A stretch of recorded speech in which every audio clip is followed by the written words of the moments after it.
Okay, let's try this again. I think we had some issues with the sound where it was getting an infinite echo, which was pretty awful before. So let's try again. So this is a game I'm playing against my friend John, and so far we've had a fairly innocuous opening, and then we had a finger failure. John played f6 when he meant to play nice f6, and I've been trying my best to infiltrate on the dark squares since, and this is where we're at, where he's got two pretty ugly knights on the side of the board. I've got central control, I've got this massive knight on d6, and yeah, we'll see how we get along. But this isn't so easy for either side, actually. Not much space at all. See how we get along. Okay, not really sure what I want to do here. Suppose getting some king safety might be, but he's going to bring this knight back to f7, so I should probably be a bit more direct. I can take the pawn on f6. Yeah, let's do this. Seems reasonable. Did have some music playing. Should we get it back? Let's do this.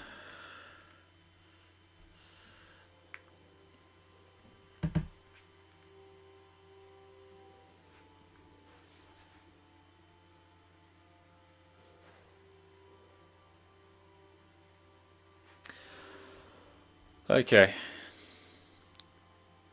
He's got a few problems here. The idea being that if he takes the pawn with the pawn, I take the knight. If he takes my knight, I've got pawn takes pawn, and then queen takes knight after, whether or not I play queen g5 check first. I'm not sure this is such a pleasant thing for him to do.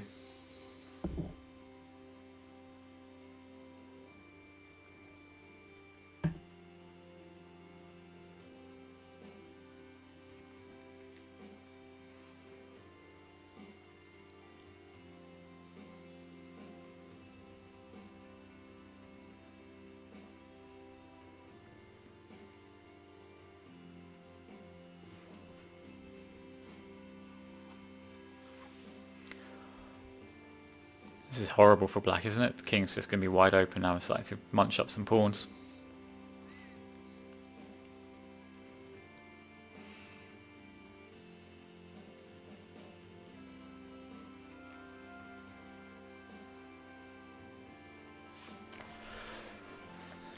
We're going to play another game after this, where John plays the proper move.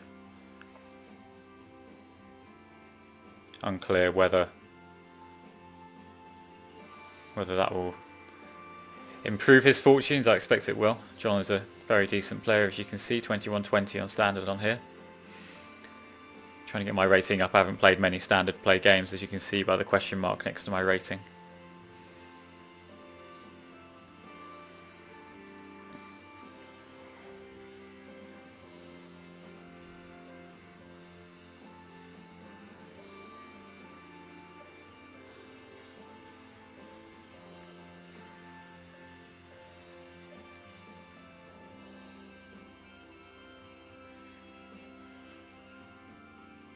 It's a beautiful day. It's just a shame I can't go out more than once. This is why we're here, I suppose.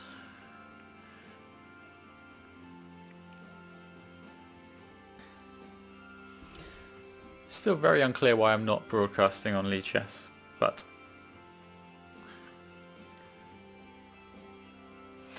if queen takes f6, nothing's wrong with queen takes f6, but that does mean that the knight on d6 is then immune.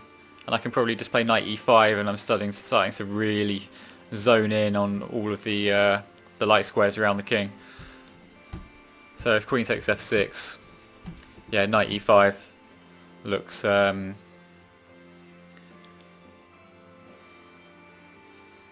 quite good. Yeah, let's just get on with this. I'm not going to hang around. Now threatening knight d7 with a fork. And I can always just bring the knight back to b5 if I need to. But now, yeah, this knight is just on a massive outpost created by the absence of the pawn.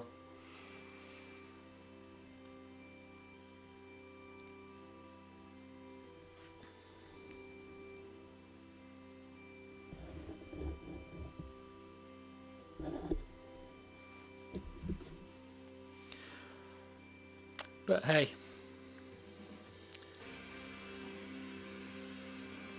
I think we will have a much better game when he's able to play knight f6 in the return game.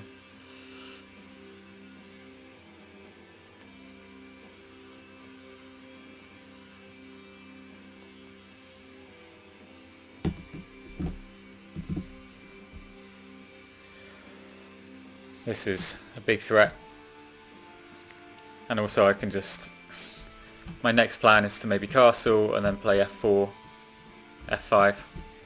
Start opening up even more lines that way.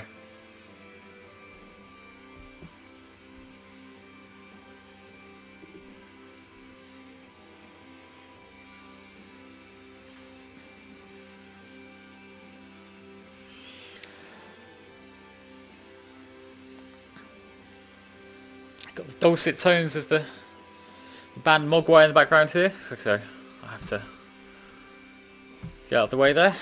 But this is still absolutely under control, and the f-file is just ripe to be opened up here. Not an awful lot you can do about it. And these knights are just absolutely filthy pieces.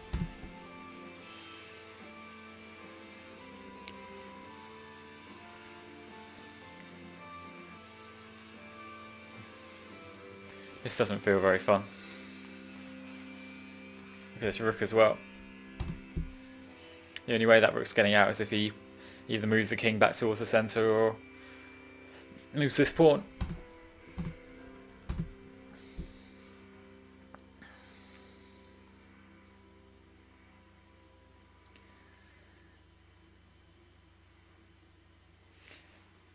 In the comments on Twitch we have Mr. John Mackenzie, my fellow conspirator on the Chess Pit, the podcast where three guys talk about chess occasionally, and you should definitely listen to what we've had to offer so far. We've had 10 episodes, we've got episode 11 at some point this week, probably Friday. And we've had a great deal to talk about, especially with around all the stuff surrounding the candidates lately.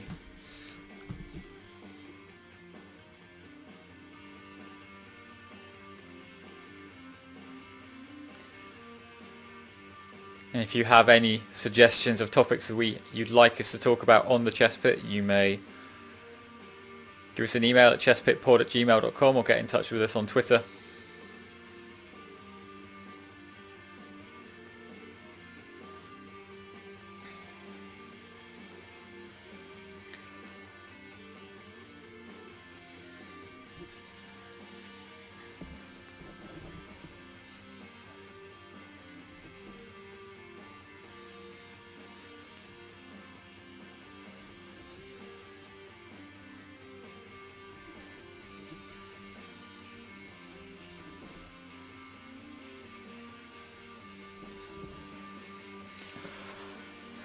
King g8, getting out of the pin, but this rook is just an absolutely horrible piece. Is there anything fruity I can do here to really take advantage of it? Maybe not. Maybe this isn't so easy.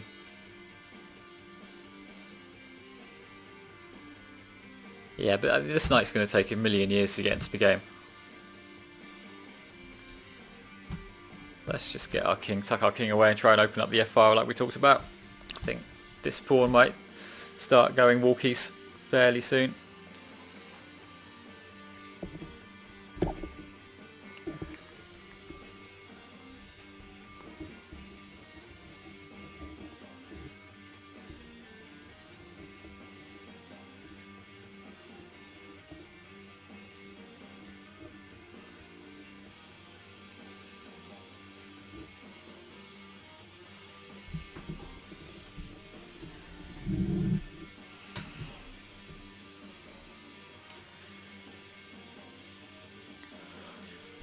Very unclear what black can actually do here, because this rook is kind of tied to the pawn. Oh, he's coming this way. Okay, fair enough. So he's trying to activate that rook, but I'm not that fussed about... When you've got less space, or when you've got more space, as I do in this case, you should be trying to keep the pieces on as much as possible. Quite how plausible that plan that is, I'm not sure. Because he is threatening knight d6 here with a discovered attack. So I should probably do something about that.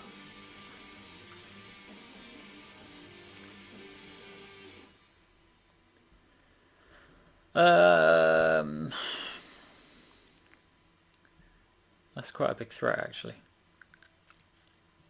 Alright, let's get rid of this and try and go after this pawn instead. I've got time. This pawn isn't going anywhere fast as long as I control the e5 square.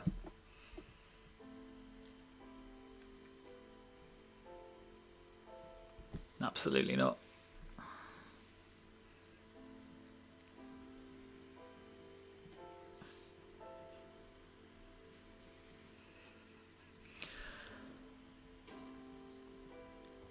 I imagine it'll say about the rook, because there's no, I can't come in here or anything. I'm playing on a touchpad, by the way. I've got a mouse arriving this afternoon. Hopefully, my other one broke, so I'm now a touchpad warrior, a la our good friend Mr. David Howell.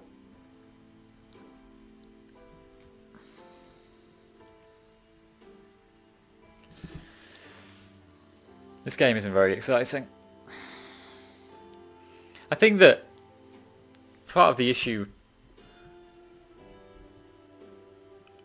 with this line generally is that these knights are never going to get into the game quickly.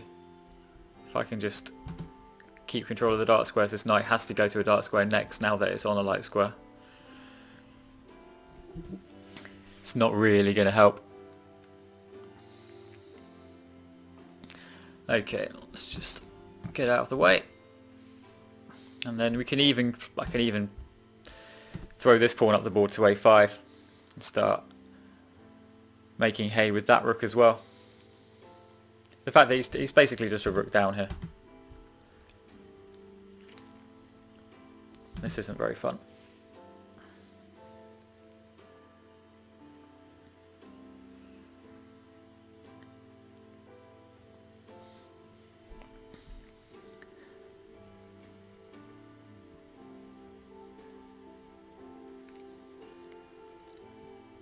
I mean, my basic plan, yeah, a4, a5 looks quite sensible,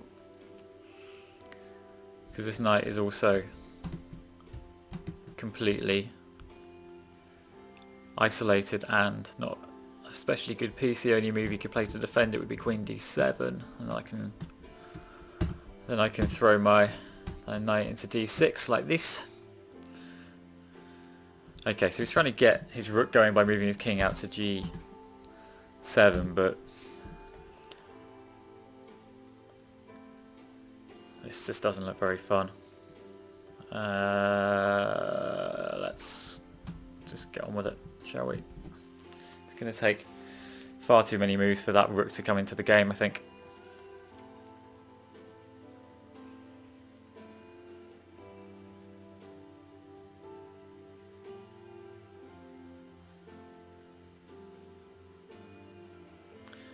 How many tempi is it going to take? It's 1, 2.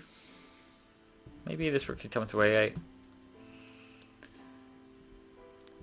Just about holding on, black here. Just about. But the weaknesses here, and here should really add up at some point. I suppose if I play a5 now, he's got queen d7, which might be slightly awkward. But then I might throw in a check.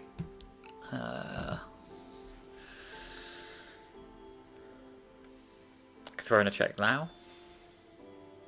Any point in that? Yeah, why not? Don't think there's any harm.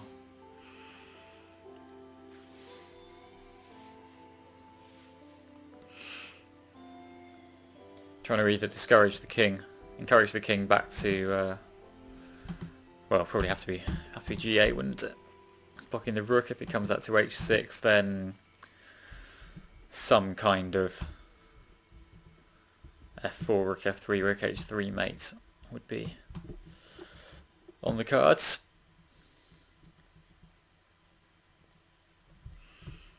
If the rook blocks, then it's just a pin, and also that he loses a bit of sight of a7. The queen blocks. I think I could just hoover that off, or maybe even play f4 or rook. It's very difficult to defend on both sides of the board at the same time, which is what black is trying to do here. Yeah, okay, so he's blocked with the queen. Is it time to try and bully him down the f-file?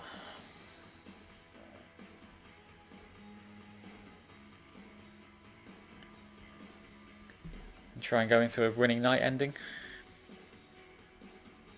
Or do I play rook e1, keep hold of f5, e5? Alright, let's play f4. I think this is sensible.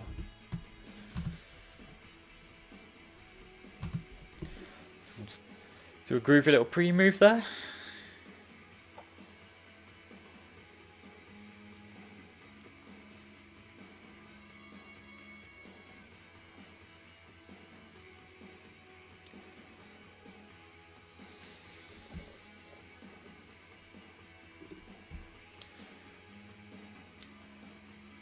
I'm just trying to really completely undermine this pawn forever, while also having a go at this guy.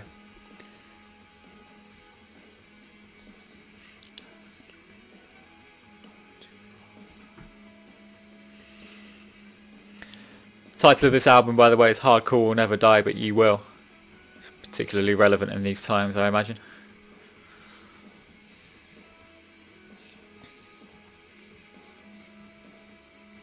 Hope everyone is staying safe, staying indoors, and that's why you're watching this and you're not currently lazing around doing... Maybe you are watching this in the supermarket queue, I don't know.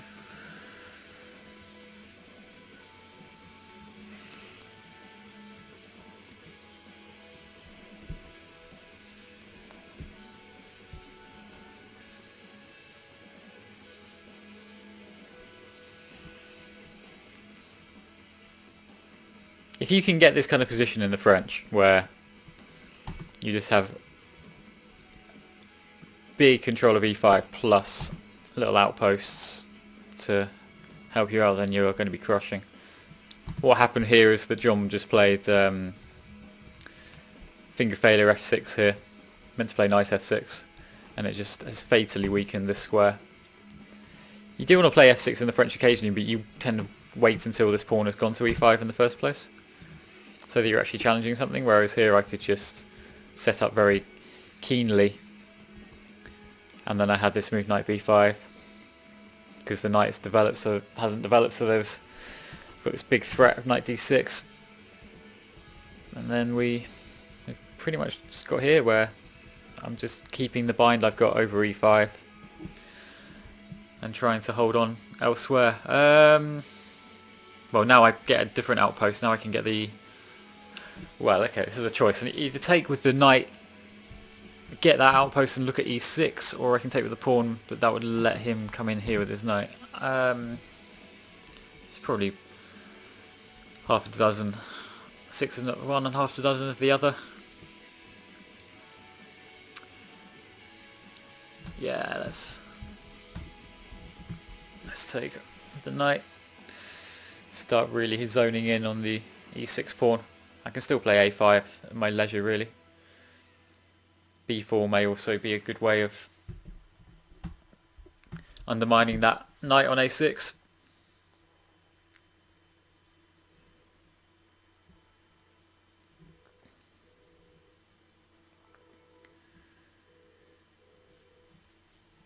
I suppose black can activate this rook to e8 now, try and do things that way, but I've got plenty of rooks that can join in.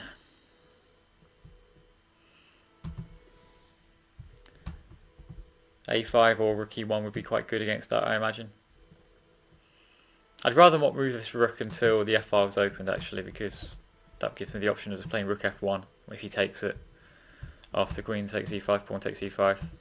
Gives me the option of doing that in one move, rather than waste time moving that rook there in the first place.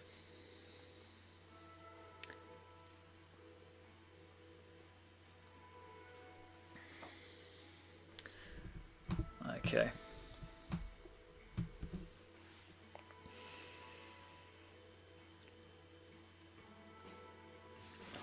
Do we take the rook first and then play a5? Seems sensible. I don't want to give him any tempi and put that king. Or do I?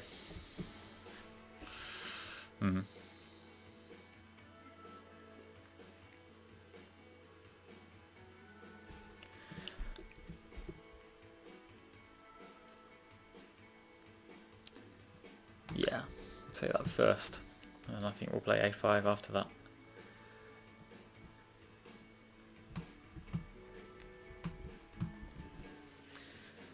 Which I imagine he'll respond with b5, but then I can play a5, a6 I think, and just completely zone in on this guy instead.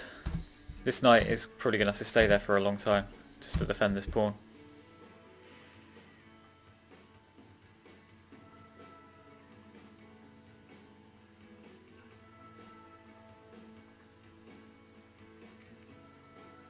I've got plenty of time with which to do it. Haven't really used a lot of time again. That's probably good for the stream but bad for my chess.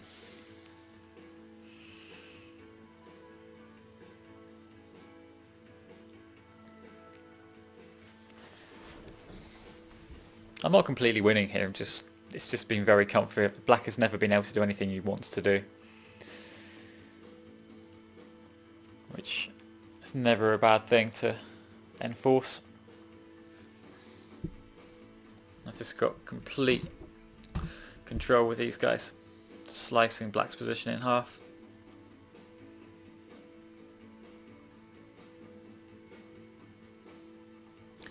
Okay. Let's go after our friend the a7 pawn. I've got knight c6 coming.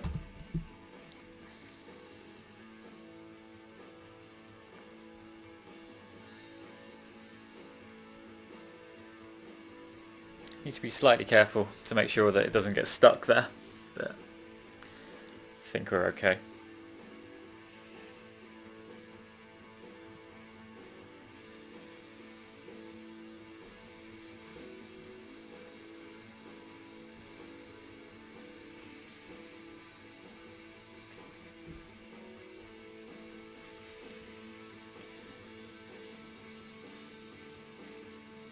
Don't know if anyone's noticed the or read stories about sheer amount of wildlife that's been taking over traditionally that's the wrong word, actual human sort of habitats. We've had an enormous number of foxes around here. Hear them wailing and flailing in the night. This song is called How to Be a Werewolf. Maybe it's actually werewolves that I've been hearing. It would make a lot of sense, because they're very, very loud. I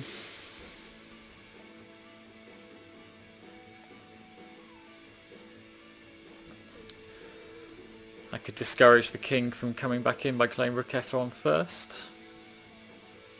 Or do we just play knight c6 immediately? Knight c6, rook b6.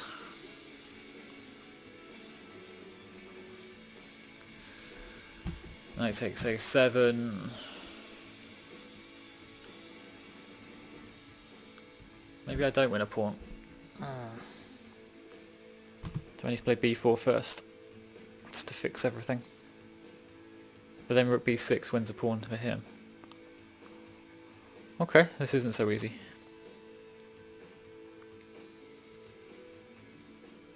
Alright, we've got to. Don't think we've got a choice.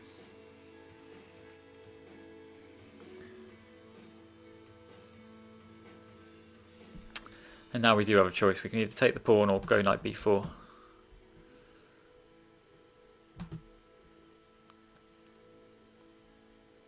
But I think we can just play this way. So knight takes, and then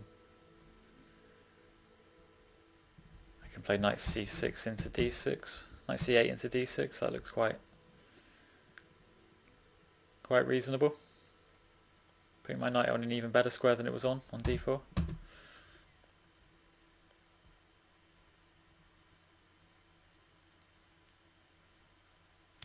Yeah, this is very, very tricky for black now.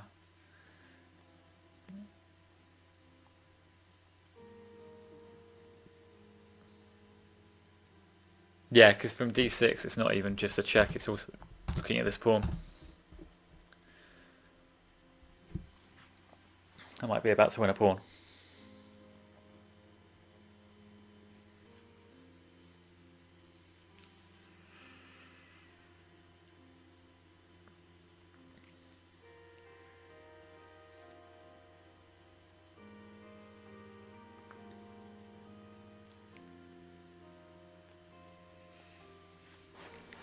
Quite pleased with how I've managed to keep control though.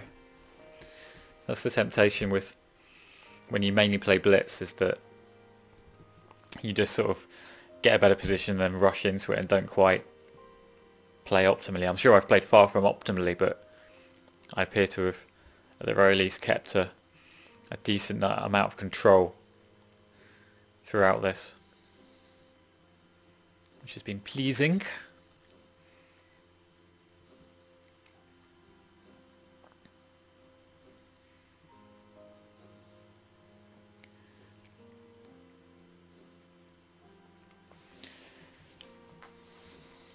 One thing we might try soon on the, well, not on the podcast, but around the podcast on Lee Chess is to do a little challenge match between myself and Chris, where we have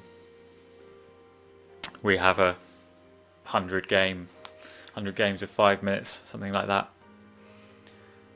and we'll have that as a little feature on the podcast over many months, I imagine, given the amount of time that Chris appears to have free at the moment.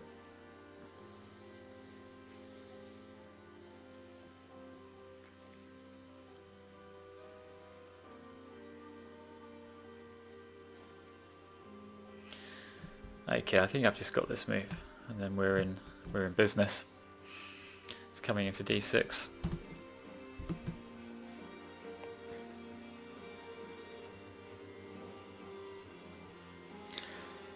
And also, yeah, we've had a couple of silly games. So John, at the end of every episode, has suggested a silly question, and one of the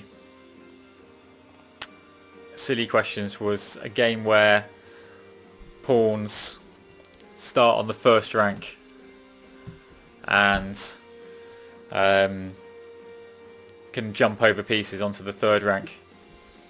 And yeah, it's going to be very, very silly when we play it. Haven't quite found a way to actually do it online yet. We were going to do this in real life and record it, but now that we are all isolated miles away from each other, that won't be possible. Also got another silly game with what was it? We've definitely got another couple queued up.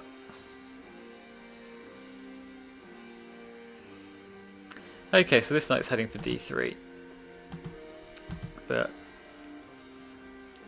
I feel like we can just not ignore it, but make sure we don't lose anything in the meantime. Just keep everything under control. And John also suggested some form of horde but except that everything is a pawn. So it's basically you have 16 pawns lined up on the 2nd and 3rd ranks, or the 7th and 6th ranks if you're black.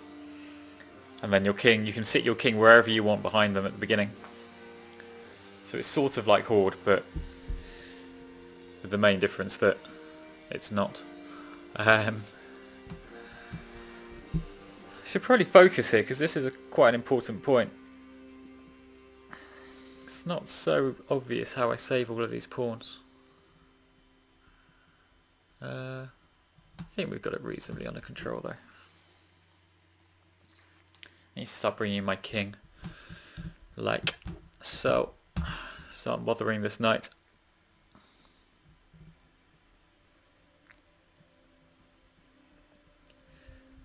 If his rook gets a bit too leery, then this guy's just going to run. So he needs to be careful as well. Not much point gobbling all of my pawns if he's going to be a queen down.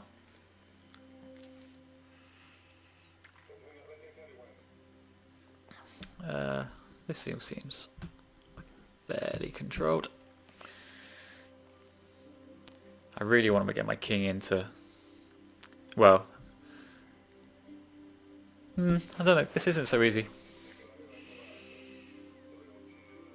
I should probably play g4 to g5 fairly soon to completely fix his kingside pawns as well, so he's got worries of stuff there as well. It's not easy to find a move for him that sort of keeps any counterplay going.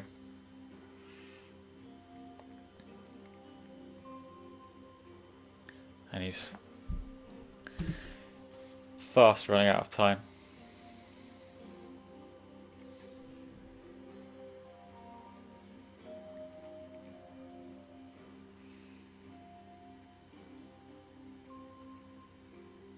Just admiring my little chess library here on the right. What book can we talk about while John's thinking? Got some very old ones here. I'll talk about one that I spoke about on the podcast the other week. The Sam Shanklin book, Small Steps to Giant Improvement, which is all about pawns. It's just a really down-to-earth book. It doesn't read like it's by an elite player. It reads, well, I'm sure some elite players have sense of humour. We all know about Mr. Grischuk. But it is written in a very lucid way that has actually just really inspired me to play properly again. Hence why I'm playing some standard play chess while I'm in isolation here. Oh, this feels... Taking that knight away from the pawn feels like I can start really jamming in on the rook and pushing this pawn up. How can we do it best with tempo? Probably like this. But yeah, the book is it's just got lots of exercise in it. It's kind of like Pump Up Your Rating in the format where you get lots of exercises to do in between chapters. Start throwing this up the board. And yeah, it's really inspired me to play a bit more proper stuff. When all this is over, I may give up. I may give up playing evening league chess because I don't think it's actually very good for you. You're playing at shorter time controls. You're playing at something like 30 moves in 75 minutes. Sometimes even only 30 moves in an hour. It's not especially good for your chess, I don't think.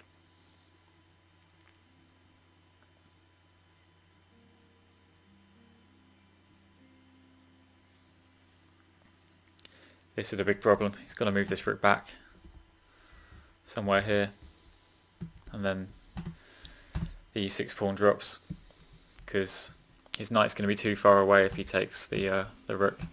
It's not going to stop me. Not going to be able to stop me getting a queen. His knight's going to be too far away.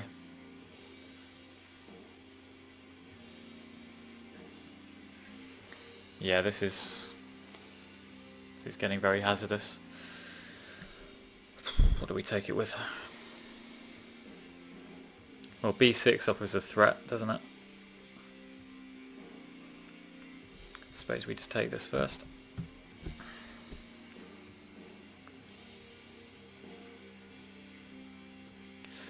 Also controls the c5 square, stopping the knight coming there to bother my rook and also defend his rook.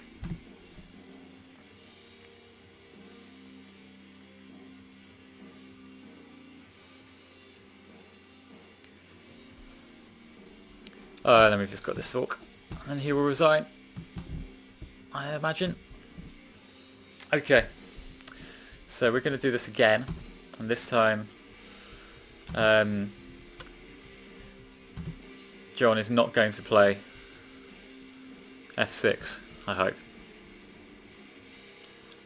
330-50, white.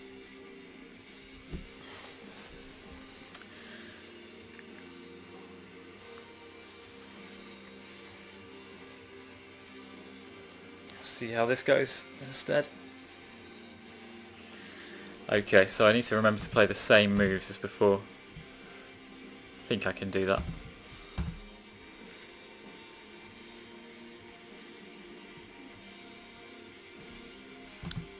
Played knight c3, didn't I?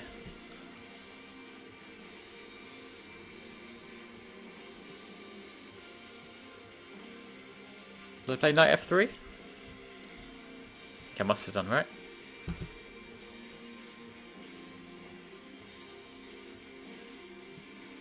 Yeah, I must have played knight f3. And then bishop d3. Now John, play nice f6 this time. There we go. Right, okay, so we've got a proper game now. He's got two pieces looking at my e4 pawn, but I've only got one because the knight is pinned. So pinned pieces don't do defensive jobs. So I think I need to play queen e2 here. I think this is the line. And then we'll go from here.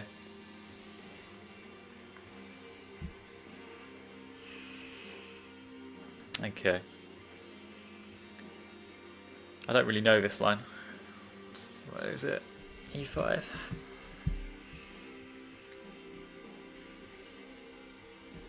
I'm assuming then bishop d2.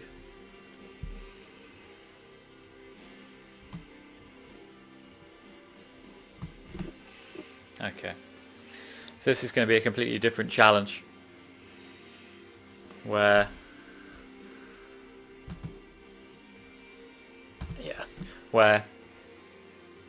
I'm not going to have nearly as much central or kingside control as, or even indeed queenside.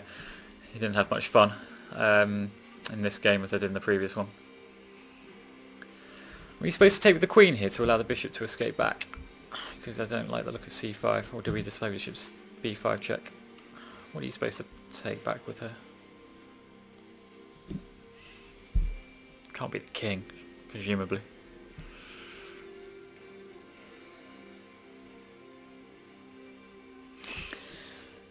The benefits of taking with the knight might be that this pawn can start...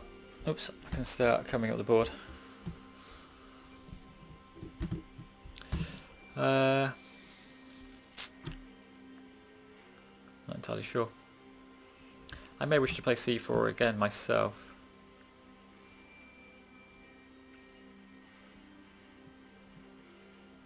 It's the best piece to take with.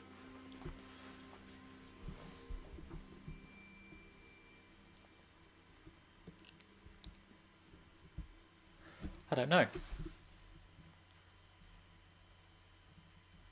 Okay, if in doubt, go safe. I'm going to go safe.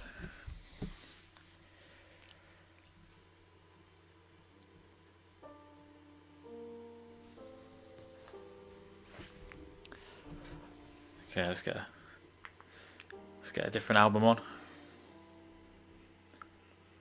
Any requests? I'm sure we can. Bit more Mogwai.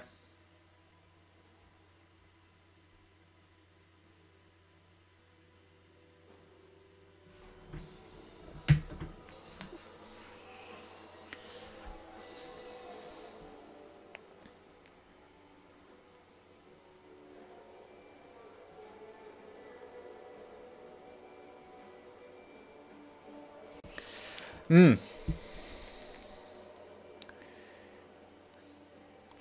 not sure what he does. I should do if you play c5 immediately, because I quite like my bishop here. Could I go c4? Is that completely ludicrous? That might be completely ludicrous. I don't really want to open up this bishop, but equally I don't want to impact mine. Maybe it's, if he plays c5, maybe it's just time to play h4, h5, and just start trying to gain some space on the king side. and leave my king where it is for now, because the centre isn't going to be opened anytime soon.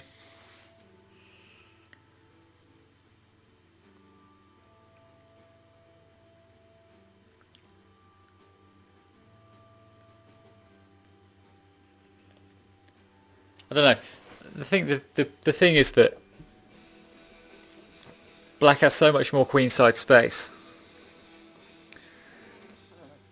that they might be able to castle on the queen side as well, which I'm not sure I want to have to deal with.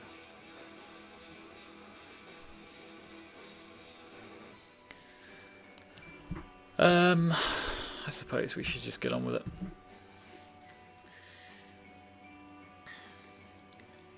I'm going to try and play fairly quickly, actually.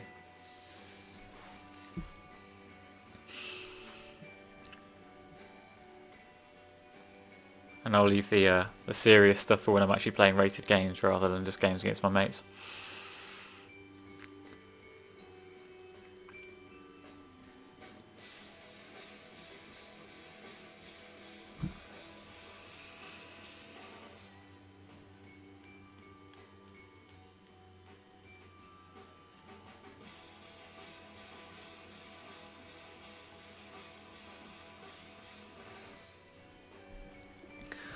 Oh, I've actually got a thing up that says I'm streaming, which is nice. Hello everybody.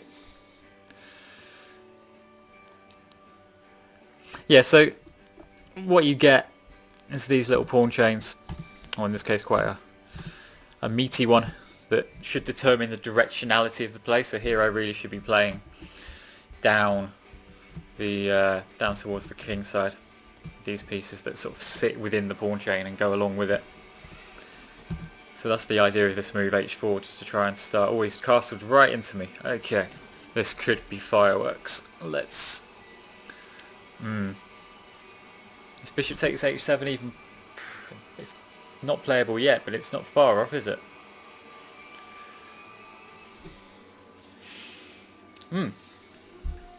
Maybe taking with the king would have been a better idea. And I've still maintained...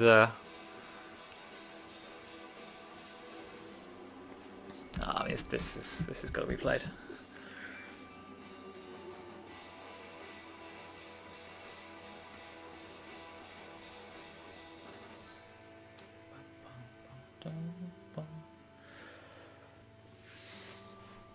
It's a bit of a hack, but it's where I've got all the space, so I should be using it. I shouldn't have to worry about that. I imagine he's going to play f5 next to block the pawn, and then if en passant, then he gets a bit of space. But I might just keep going with knight g5, g4. There's going to be some bishop takes h7 sacks at some point, you'd think. I can even start bringing my rook up like this, which might be fun. I think white gets to have a lot of fun here. Objectively, black might be absolutely fine, but I would imagine... Oh, this is like a red rag to a bull. Oh, it's just giving me a little hook to do things on here. I haven't got my choice, have I? Just got to go for this stuff.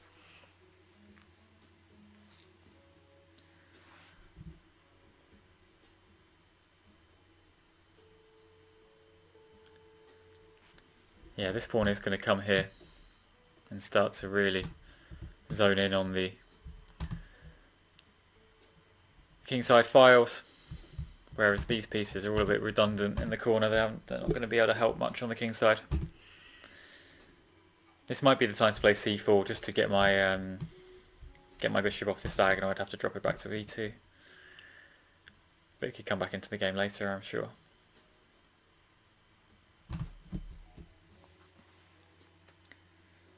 Oh, really? Well, now I can supplant that bishop onto g6, can't I? Or is it time to play g5 anyway? No, that's just...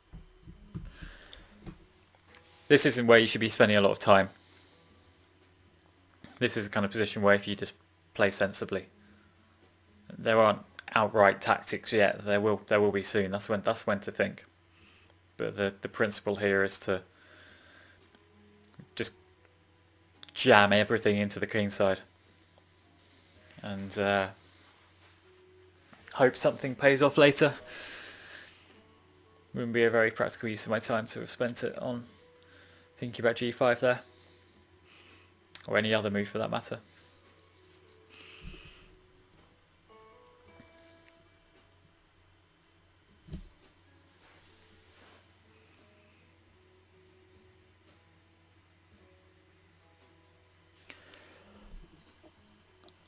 So as I was saying earlier, I know this guy Jay the Chess Bee John from when we wrote for the Stresemann Brixton chess blog for, I think I was only there for 2 or 3 years, but he did it for much longer than me, and it was a really varied and fun writing. John himself did, I believe it was one rook and pawn ending per week for an entire year. He analysed all the various ones that sort of the key positions that you get in rook and pawn endings. He did one of those. Also did a bit on the interesting French exchange, which may sound like an oxymoron, but trust me, there were some good things in there. I think there's a game Nigel Short played against Gurevich, which is very famous in that line. This might start to look like the previous game where this pawn is just going to get munched up at some point. Not sure where to put my king, because I'd really like to bring that other rook over.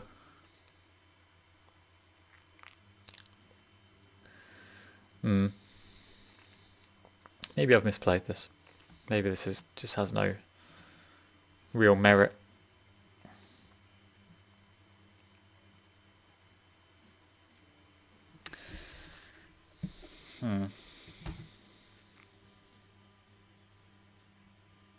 Maybe I should have spent a bit more time on bishop g6. I still think I must be doing alright here. It's just what I play. I need to be careful now because pawns are just going to start falling off the board. Okay, let's just try and keep control as much as possible.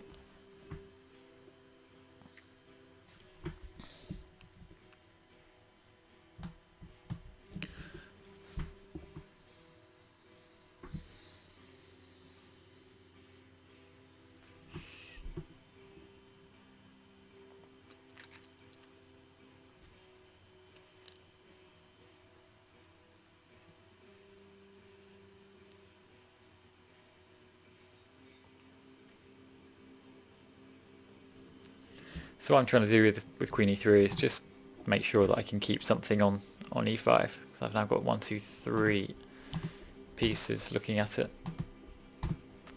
Black only has 2. Meanwhile, I've fixed his kingside pawns for now. Stuck my bishop in on this giant outpost on G6. Breaking through will be another matter entirely. My king might actually be safest on D2, that's the other reason I've done this. Okay.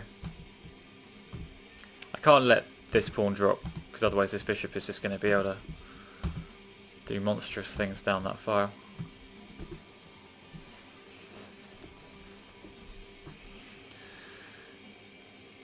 Okay, do we want the queens off? Probably don't, but it may not be the worst thing.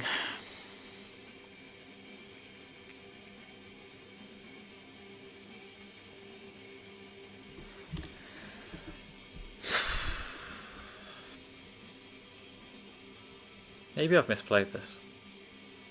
Maybe black's fine. Maybe black's always been fine.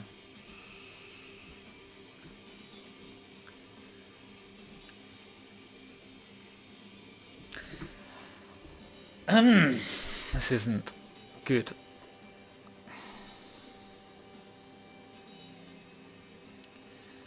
I think I should probably swap queens. which is unfortunate. I don't really want to.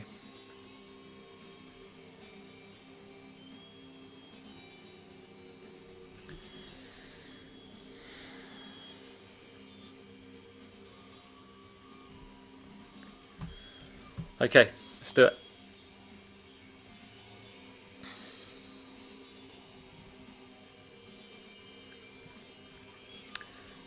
It's a question of whether these pawns can survive. Now they've come miles forwards. They better, otherwise I'm in deep, deep trouble.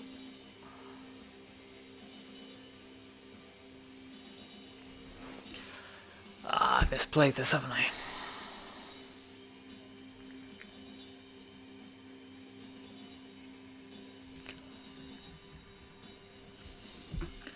Alright, I probably want to come around this way. Start defending things over there.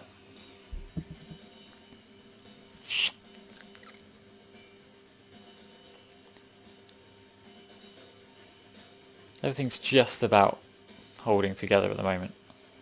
I might be in trouble after rook f8, rook f8 though. May not be much I can do. Suppose I can play rook d1. Nah, this isn't good.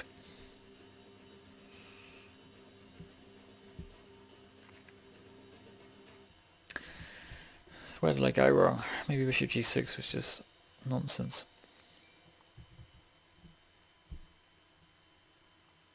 Maybe g4 was nonsense.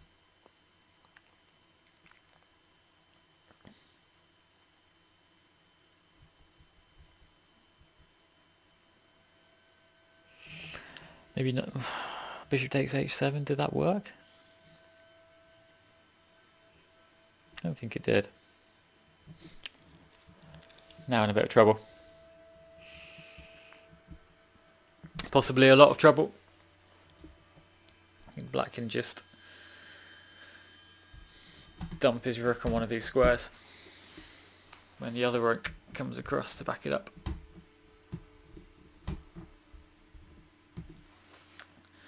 Which would be a shame.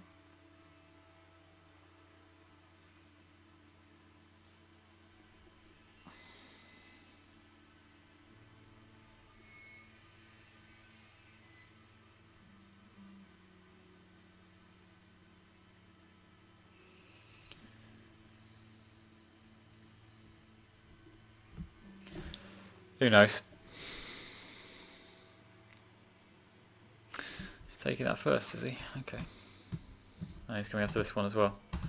But now because this bishop's covering the pawn, I feel like that's helped me a little bit. This pawn isn't too clever, but it's a lot stronger than this was. Not sure that was a great decision. Black has probably still got something up his sleeve though.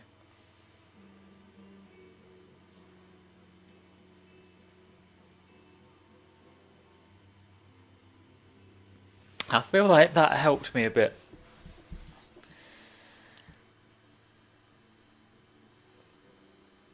Because this rook coming to f3 no longer attacks anything. Though he has got this fork. I'm not so fussed about losing the g-pawn. It might give me a bit of time to unravel.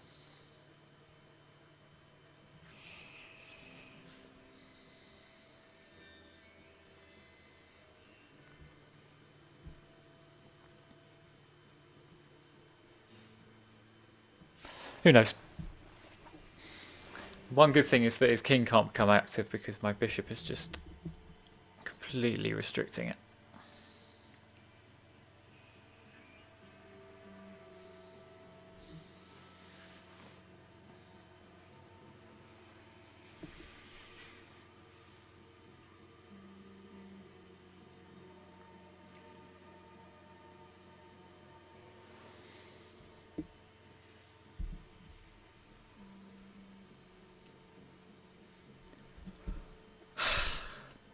His rooks are good, but his bishop isn't. So maybe I've got some chances here.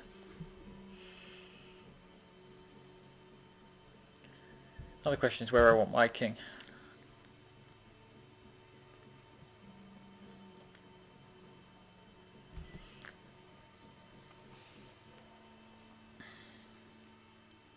Okay, so do I want a castle or do I want to play c3? I'm not so fussed about this pawn, but I am fussed about this one.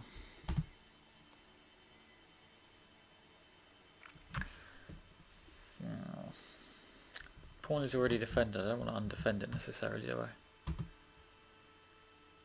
Could also play rook d1. I don't have to castle. King would keep an eye on the f2 pawn.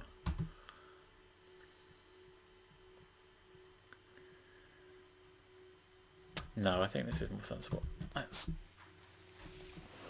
because this way my rook can come to e1 and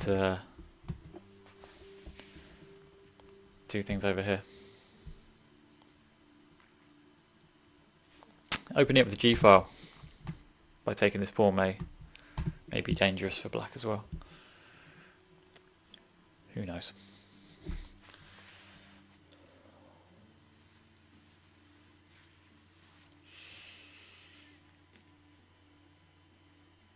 In the room I'm in, I think the sun is about to come across the window we've got here. You may find me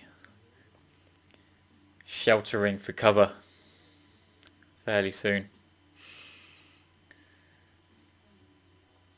Well, counterplay is the only way I'm going to do anything here. So let's try to get some counterplay.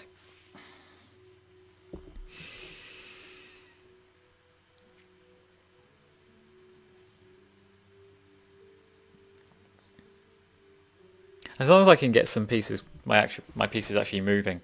It doesn't really matter which of these three pawns, all of which can be taken right now, I lose. If I lose two, then we're in a bit where it may start to matter. My other basic plan is to go rook h3 to c3. And maybe even into c. We can do this straight away actually, just without even thinking. This is going to come into c3 and hopefully come up to c7 and give away a couple of pawns in exchange for hopefully having a whole bunch of fun at my opponent's expense.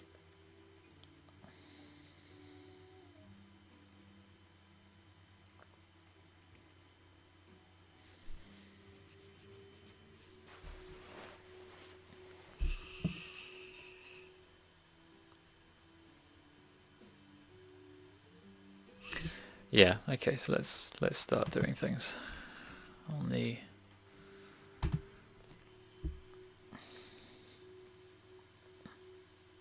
get that rook up to the 7th rank. Try and cause some mayhem.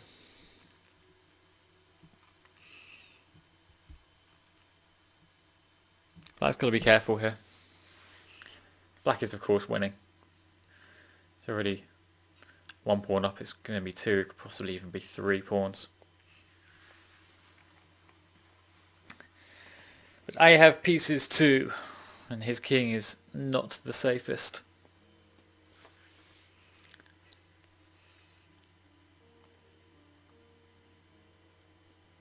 This really isn't, this really hasn't been a high quality game by me. I think I was rushing a little bit.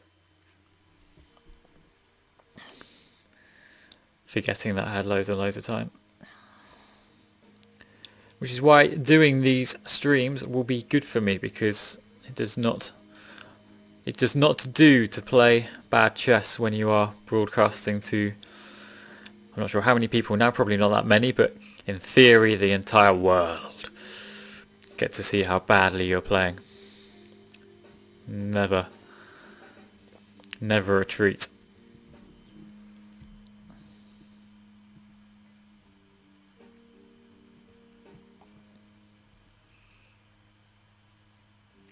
Okay, he's letting me do this, so we will... He can have a 3rd pawn if he really wants to, but that would mean I get his bishop. So the damage is going to be limited to 2, but I've got 3 very, very active pieces. And I'm threatening to get some material back with rook takes a7, looking at g7. Simply rook g1 may be quite strong very soon.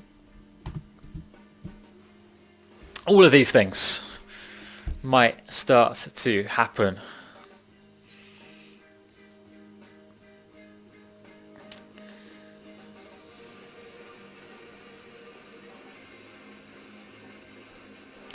Hmm.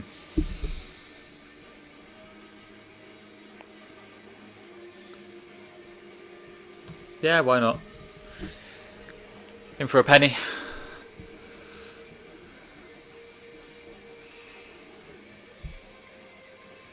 I've got a nice little trick with, or have I? Is it a trick? Rook takes f2. I was thinking of playing. Rook takes f2. I was thinking of playing bishop d3, which covers the check and also unleashes the rook. But then he might just have rook up to f7. I don't know. I'm not sure what I... Oh no, if rook takes f2, I think I just play bishop... Do I just play bishop h... Do I play bishop h7 then? That must be very strong. I mean, that's actually my threat anyway. Maybe I'm actually doing quite well here. It's a ridiculous position where I've just... I did blunder one pawn, I then gave the second pawn away deliberately for all this play. I suppose necessity is the mother of invention. Bishop h7 check does just look very, very strong.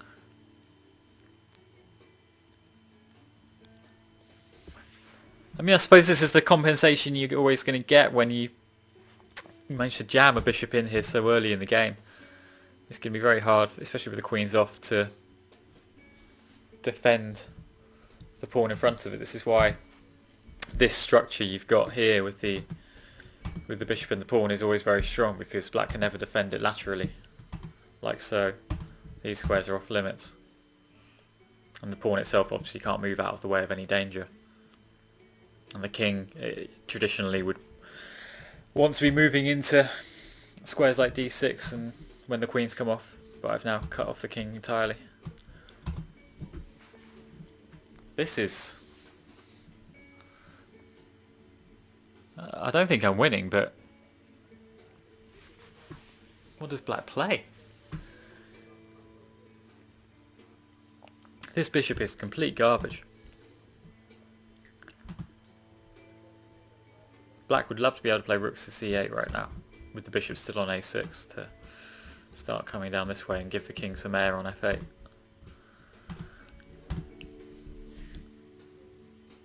This might start to get quite fun.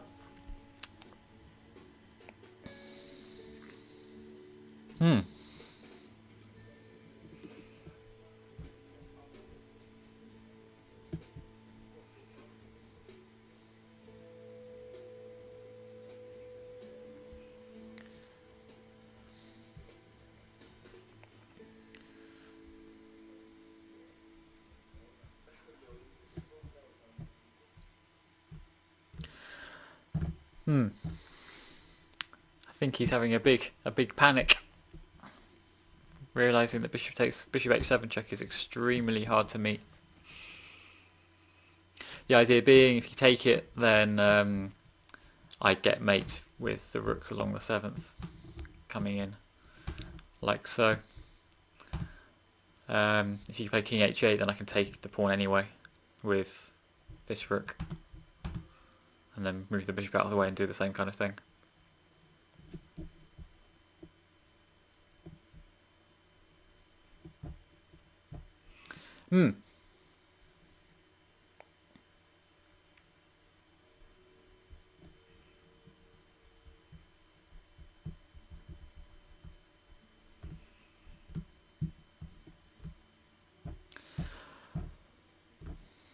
There's not a lot else I can say really, because John is thinking and has all of these problems. This is it's just a very serious threat.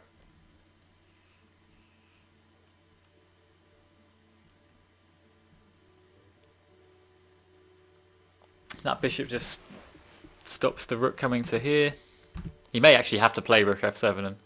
No, but then he just loses that entire rook. Doesn't make any sense. That's very few moves he can actually play here.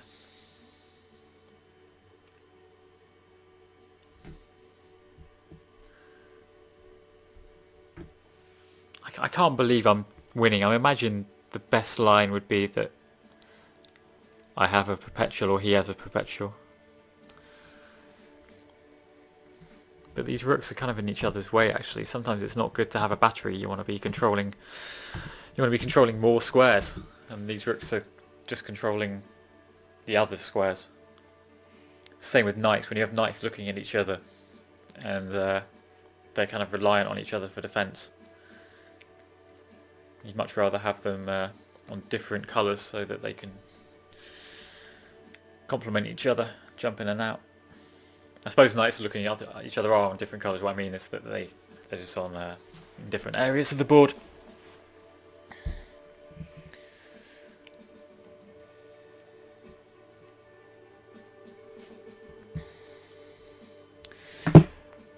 While John's thinking, I'm sure we can talk about another book. What have we got? I recently bought the entire Dvoretsky Endgame analytical manual and all of those for quite a cheap price. I haven't started them yet, but I don't know whether there's any point really doing it now.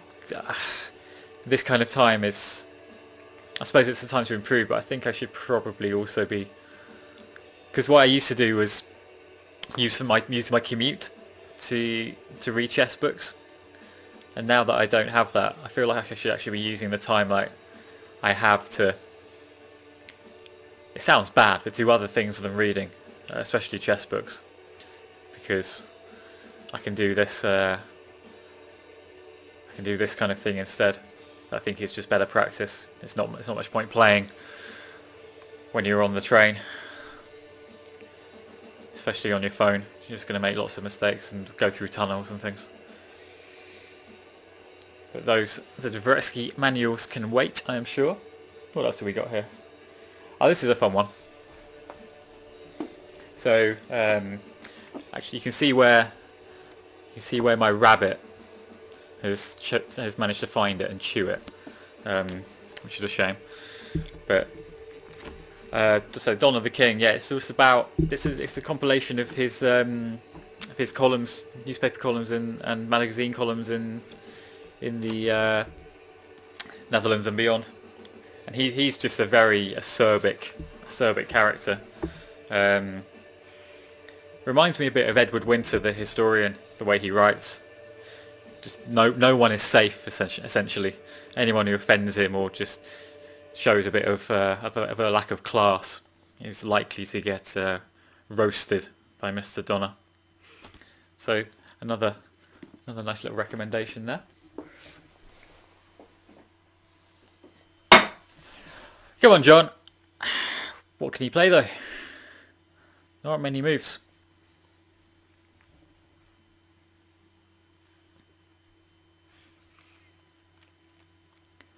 I've considered doing a stream from within the rabbit's room. They're very lucky they have the spare room entirely to themselves.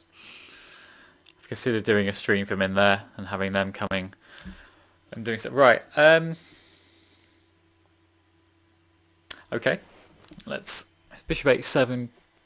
King takes is just winning. It just mates in 3. Is it worth doing the same thing anyway? Or is there a slightly better way of...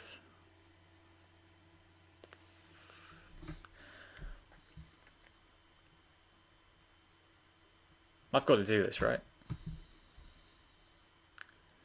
And then whenever he plays, I'll play rook takes g7.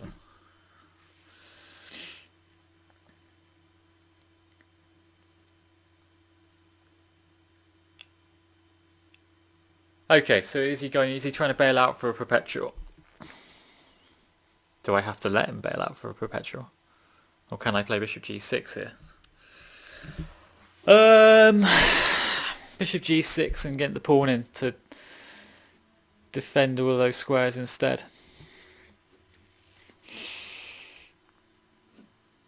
Is that just winning? What does he do?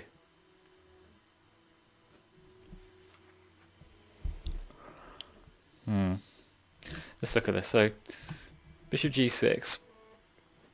If he takes it, I think pawn takes, and then there's no way to stop rook h7, and I imagine that's winning. Because I'm just going to play g7 afterwards and promote. Yeah. So we can't do that. So if bishop g6, then this rook's going to have to move out of the way. Down here somewhere. I mean, let's say d8 for argument's sake. Or maybe it's better to put it where it would be defended. Now to go rook h7, check, king g8.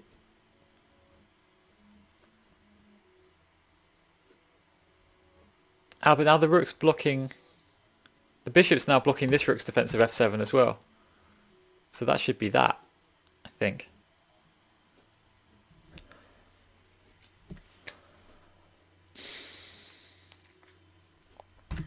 The other option is taking the bishop.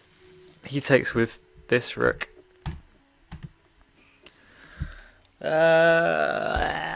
Takes with that rook and then what? Check, check. There's not a whole lot there. I've got to play bishop g6, I think. I don't think I've got a choice. Bishop g8? No, because then the bishop covers h7. So forget that. This makes a lot of sense, I think. And yeah, we'll take with that with the pawn if he takes it. But I think the best move here is to play rook somewhere along there. But the fact that this bishop's now blocking this rook is huge. It doesn't double defend f7. Wow, this position has just changed completely. Look what happens when... I mean, it wasn't that he went pawn grabbing necessarily, but just I had no real coordination here. And these... I think rook takes d4 was a mistake. I think here he needed to play... Well, what else is there actually? Maybe this position was tricky. Always. Maybe he needs to take this one first. Because then he's got rook c4 if I bring this rook across. Anyway, what's happened? Where are we at? Oh, he's taken with that, so... Is this not just winning? Maybe not. I don't know. It looks very bad though, for black. He's got to move the rook.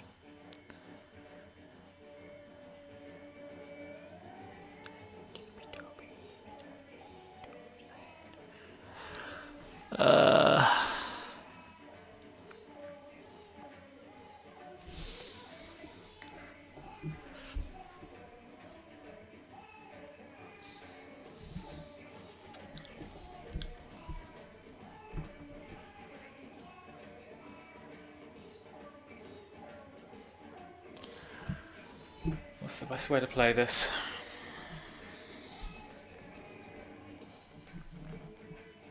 It just looks like there's a mate, but I don't think there is. Okay.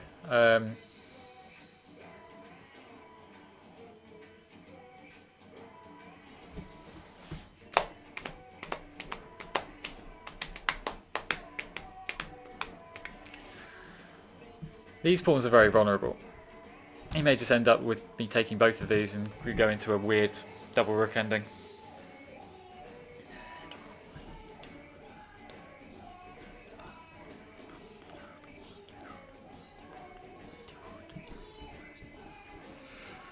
Do I take this pawn first? It's a bit greedy, I think.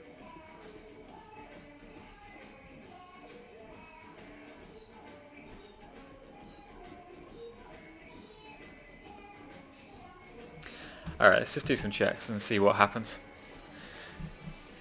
I can't lose control, for sure. Oh, okay. I've got this idea, haven't I, where I've got both of the... I've got both lawnmower. When the king is on the same file as the rooks, as it is, he's got no blocking potential, so I can offer both of the... So I've got both of these moves, which means he has to play king g8, and then I can do it again if I want to. Am I missing a trick? I can just take on h6. I could play rook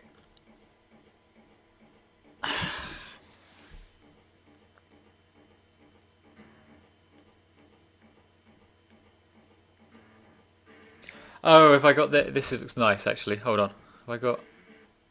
No, because he takes with the... This is really hard. I would quite like to win from this position. Be a shame if I didn't.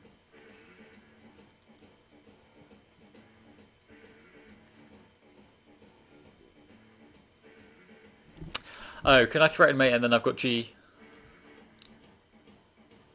in hand? Or do I just... Shall I just play rook takes h6 and then... No. Chess is hard. Chess is hard.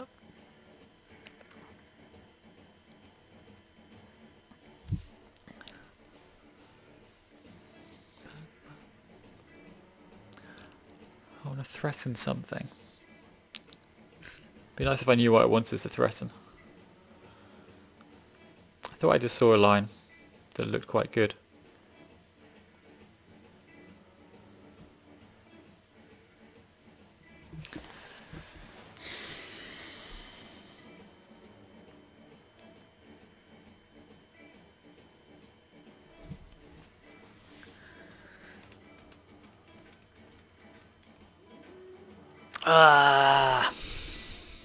What is the best way?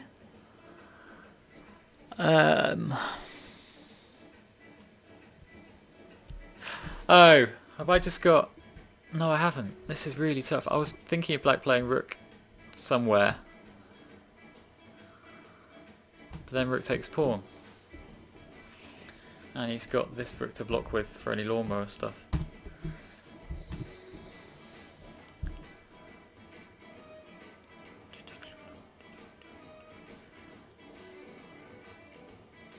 What am I missing? I feel like I'm missing something here.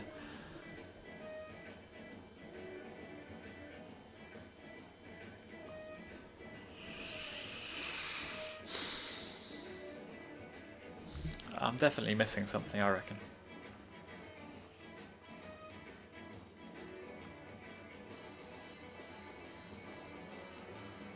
I can't take the pawn, I don't think, because of rook g4, and then everything just comes off.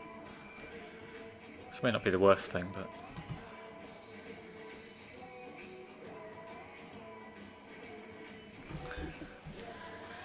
If I go rook a8 check, rook f8, take it, he takes back with the...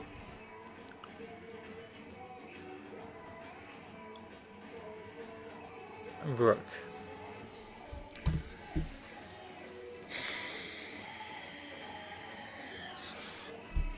Welcome to my maelstrom.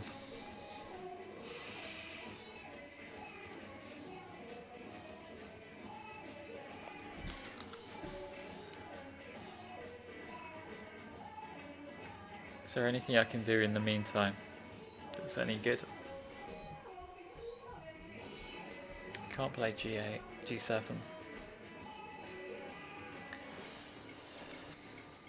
I've got a perpetual with just playing this rook back to g7 and then back to somewhere along the 7th rank. It really feels like there should be more. It really does.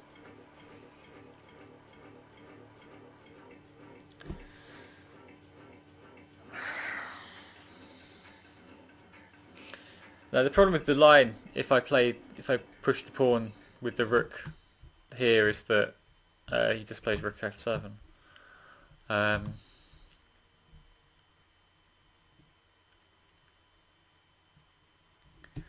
This might just be a draw, which seems like a shame. It's be a reasonable recovery, I suppose, but I can't see anything better.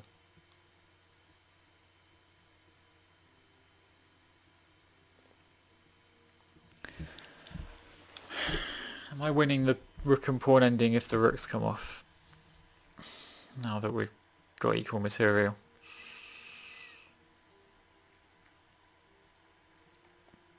Probably not. You can just take on... this is so hard.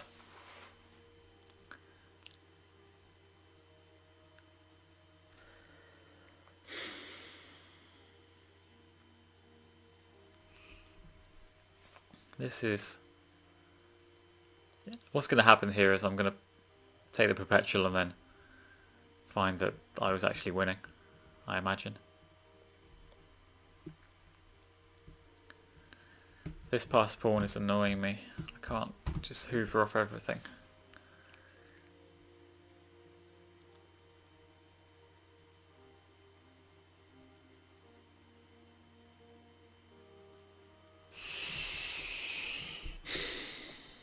Is there something I'm missing?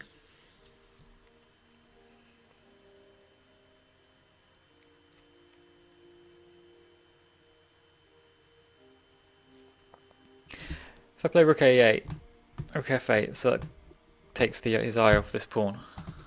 Is there anywhere I can play my rook after that that would be helpful? Can't see anywhere.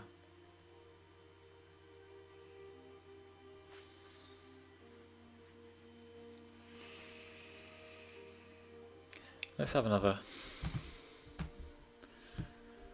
look at this position then. So we go king f8, and I can just repeat with rook a8 if I want to, rook a7 if I want to. I don't think I'm missing anything.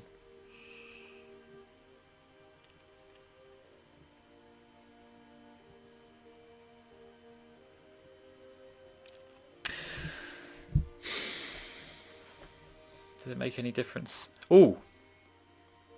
Ah, no, it makes a difference with my rooks here, doesn't it? Because I can take this pawn. Is that worth going for?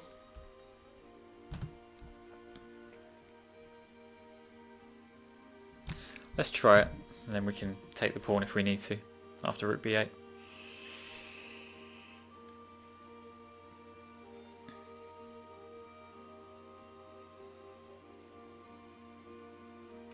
Right, so now I get a passed a pawn. Okay, this is worth going for, I think. Let's try this.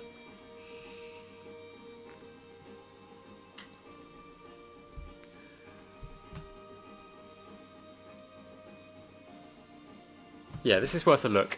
Okay. So we've won a pawn.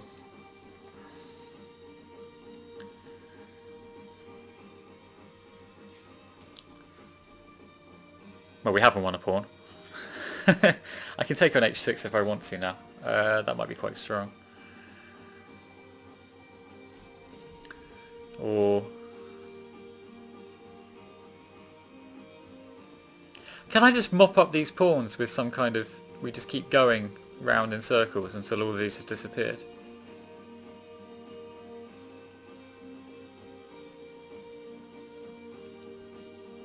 That's an idea, isn't it?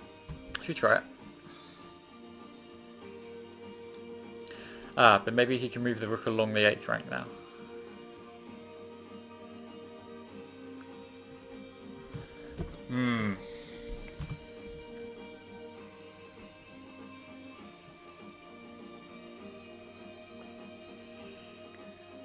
Chess is hard. This pawn looks quite juicy as well.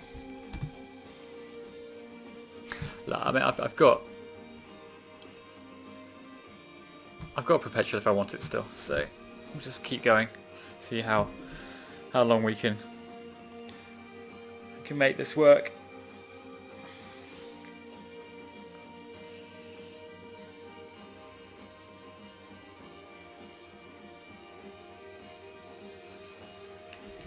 These pawns might be able to be picked off if I can do the same thing as I did before.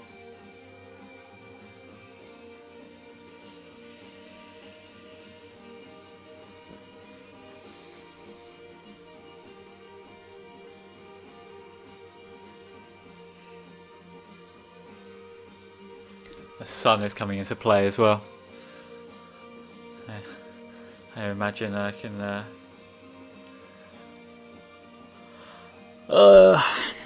this has been a really good game. So to recap, we had sort of Owen's defence style French where all this normal stuff happened. Here I had the option to take with pretty much any piece. I could have really taken with the king and started my kingside attack a bit sooner. I went with the queen and then just went a bit mad. I think this was a bad decision. Maybe I should take on f6, but Anyway. And then these pawns just started falling off the board, but I managed to get some play for it. Get my rook on the 7th, and then all this kind of happened, and here we are. Where I've got some definite chances here. So I can pick off the d4 pawn as well. Ah, but now he's going to have rook b6 check after rook f1 and start to crowd me that way.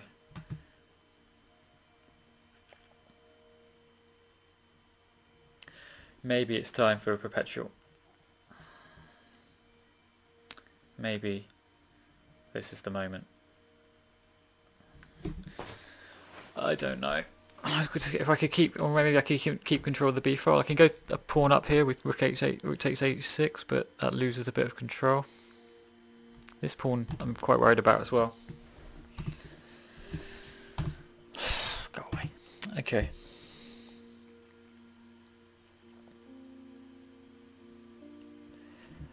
So I've got my pawn is 1, 2, 3, 4, 5 squares away from promotion. His king is 6 away. So if it's my move and I play a4, then yeah, that pawn promotes.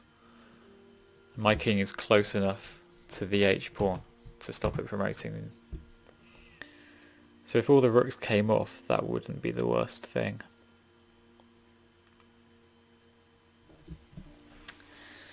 I don't know what to do.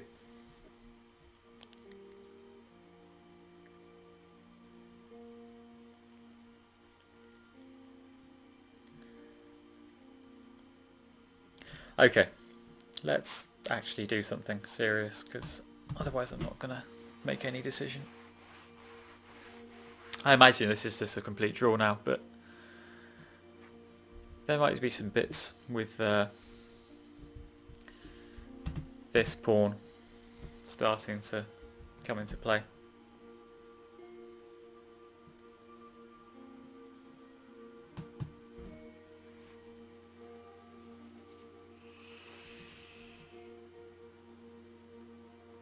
It's been a fun game. Hope you guys have enjoyed it as well.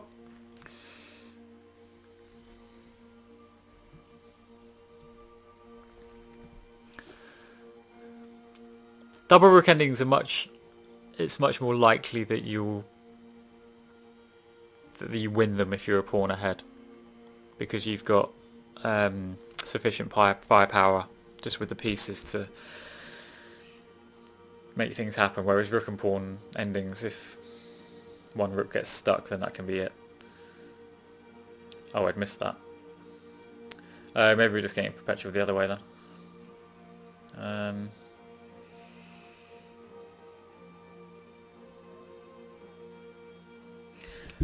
That's annoying. I know, because I've got king b1. Or do I? No, I don't have king b1.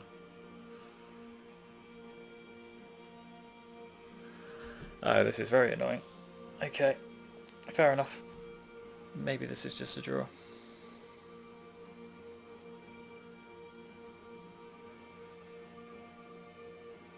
Or maybe it's not. Maybe I'm losing. Maybe I should have taken that perpetual. It's off in the way.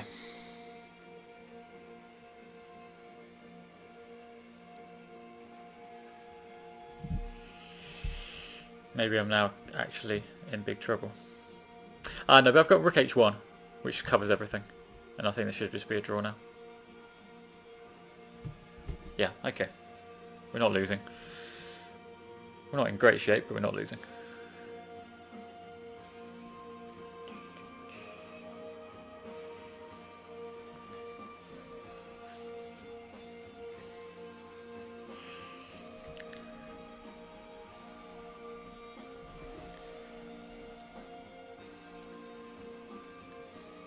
This is what I was saying, double rook endings.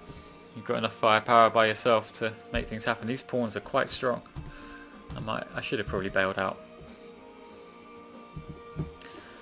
Who knows?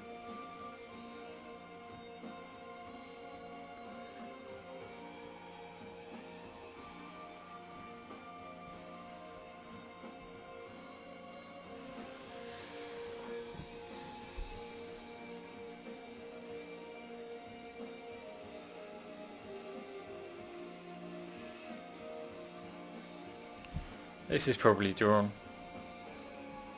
If anything, black I think has some chances if I can't force a perpetual.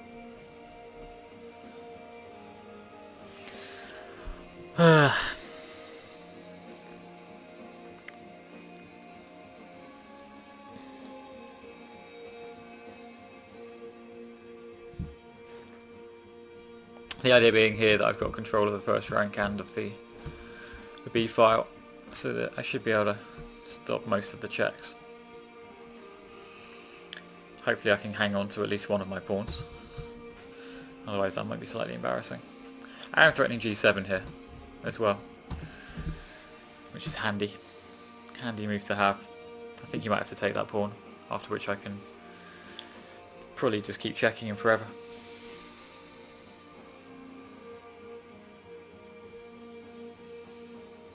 If I swap a pair of rooks, that should be it. It should be just completely drawn. I imagine Keith Arkle would manage to win that position, but the rooks came off.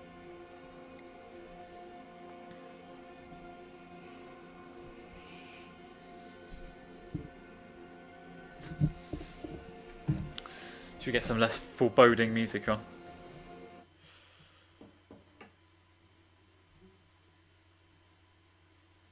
Bit of tortoise? Yeah.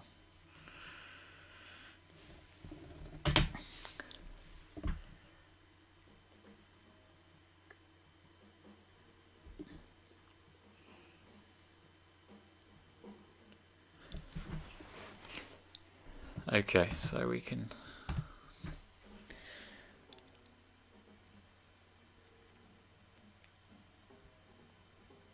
I imagine this is now drawn. Very hard to see how either side makes much progress here. Because his king's completely cut off. I imagine you need his king to do stuff. Maybe these pawns are just going to run though. I've got to be very, very careful. Don't think I can be making too many assumptions here. The point is though that there are 3 open files that my rook on h1 can come and sit along to threaten stuff. And he's only got 2 rooks. So I imagine we might just have a little dance where he continues to block the files until... Really? Wow? Is this playable? This is the point, isn't it? Can I not just play G7 here? And then, as I said, there's 3 open files and you can't block all of them. Wow. Yeah, I'll go in for this one first. Oh, he's got rook 8. No, because if I go to F... Ugh. Yeah, we go for the F1, and if he plays the other rook, the A rook across to F2, then I play rook C1 and I win. But if he plays this rook across, then he'd have rook A8 at the end of it, which would be sufficient. No, but he's played this one. I think I win now.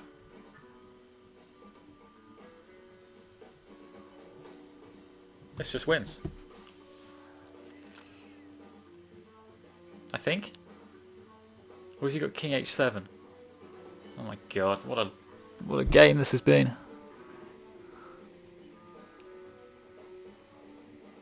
He's got king h7, hasn't he? I'm not winning.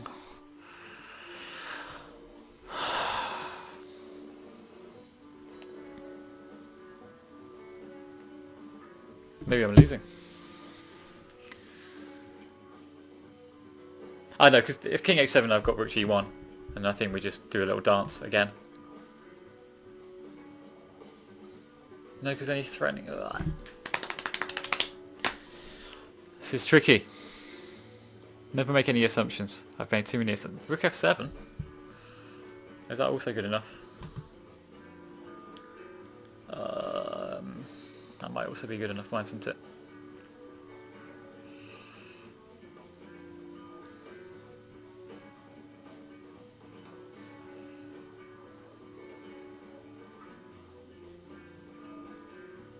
Okay, we can start going after these pawns, I suppose.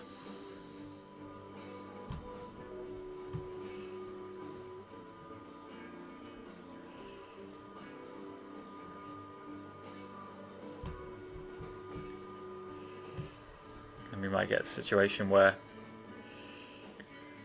his king can never move. There's not a lot that can be done.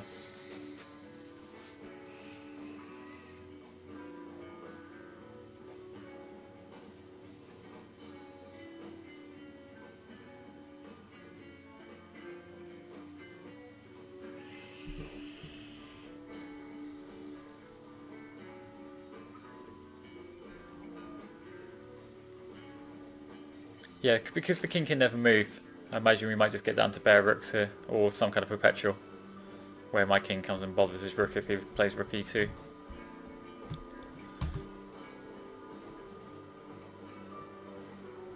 My king is close enough to these pawns to stop them.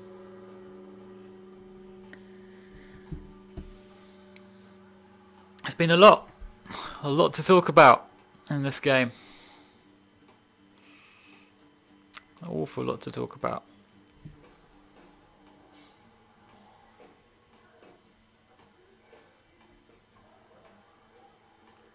If I'm losing this, then I'll be amazed.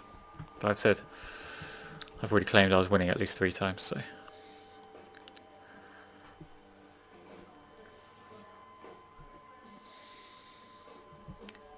Okay, so he's going to let me have.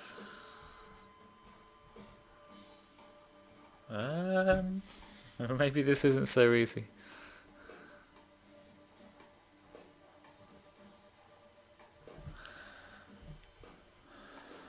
E3 king d1.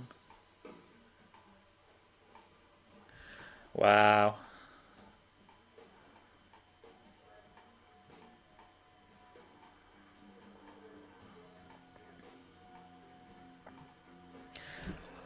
My jiggered.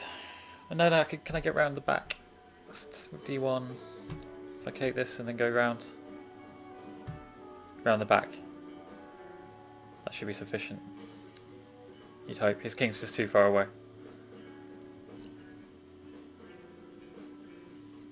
Yeah, if e3 then I go rook d1.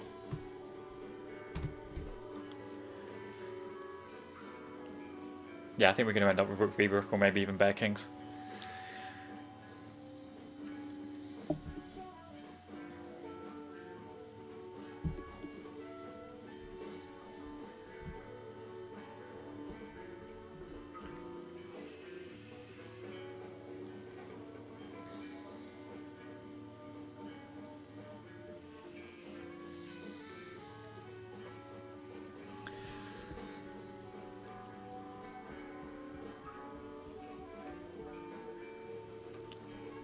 Okay. Fun game, John.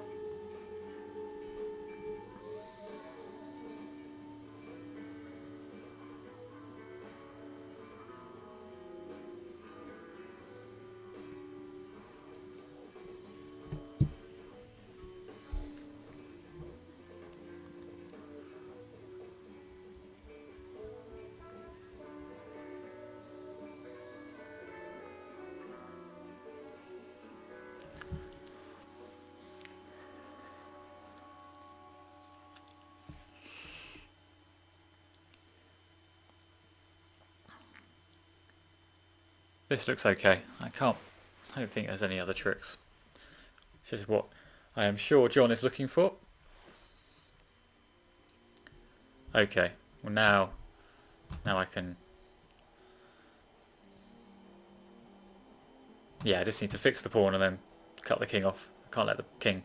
Just going to keep control of this file so the king can't come any further. So after... Because the pawn is too far advanced, so just after... Whatever makes sense here. Yeah, and then king f6, rook a5, and I can offer a draw. And there's not a lot he can do.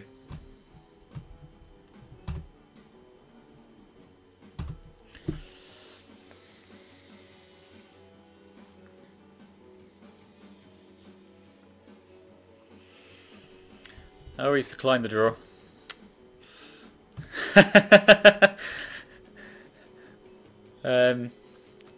I think he just offered me one back and I moved before I could take it.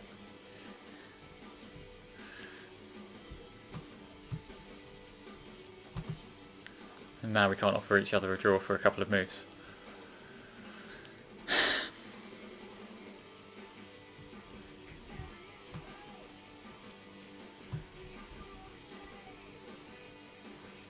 What's the rule? You can't offer another draw within like 5 moves or something.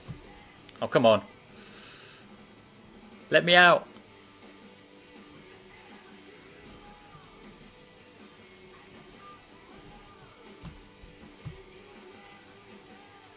Oh, come on. This is ridiculous. Why can't you offer a draw again?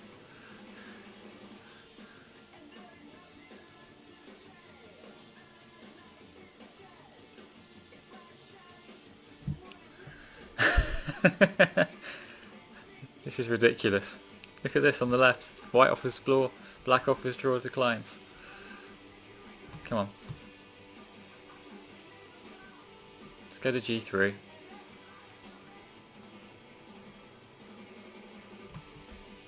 think we've had that position twice.